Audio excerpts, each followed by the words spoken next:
Let's join Vicky Pryce now, Chief Economic Advisor at the Centre for Economic and Business Research. Good morning, Vicky. So, is this good news, bad news, or somewhere in between for Rishi Sunak?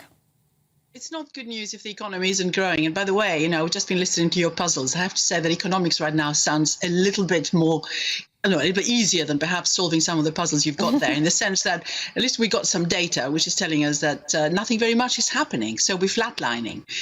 So if you're looking at, the details of what's been going on, what's happening seems to be that in the period that you just discussed, which is the quarter in the summer, where there was a slight drop in GDP of 0.1%. I mean, not huge. What we found was that services didn't do particularly well. So people didn't, strangely, go out and spend. The weather was a bit odd. We had the odd month when it rained rather a lot.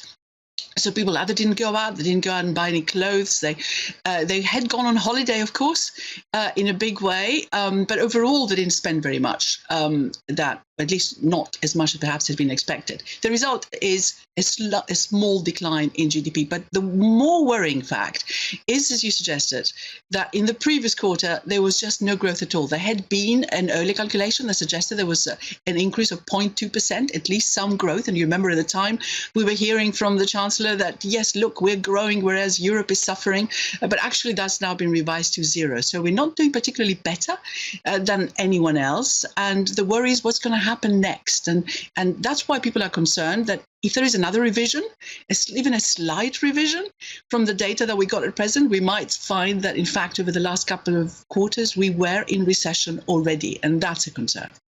And just explain to our viewers and listeners, Vicky, because it's a word that we bandy around a lot. Just explain to us exactly what a recession is. It means that output in the economy overall has fallen by 2 successive quarters. Now, it could be very little, or it could be a lot. And I think that is what matters. For the moment, it's very little. It just means that we're just not growing. And it's interesting, though, to look at some of the details. I did already mention services. Over the last year, manufacturing has been falling almost every month of the year. And that's a concern. And we're still way below reaching some growth sort of pattern again. Then you've got construction. So we all know what's happening with the high mortgage rates. We know the demand for houses has been falling, and house builders have just not been building the number of houses that they would like to have built otherwise. So construction isn't doing particularly well. So it is important in terms of what it also means for jobs, where some of the job cuts may be happening. We're seeing unemployment going up a little bit, and it could, of course, accelerate. And the question is, depending on where you are, what you're doing right now, you could be in a vulnerable sector that might suffer. OK, Vicky, we'll leave it there. Thank you very much indeed.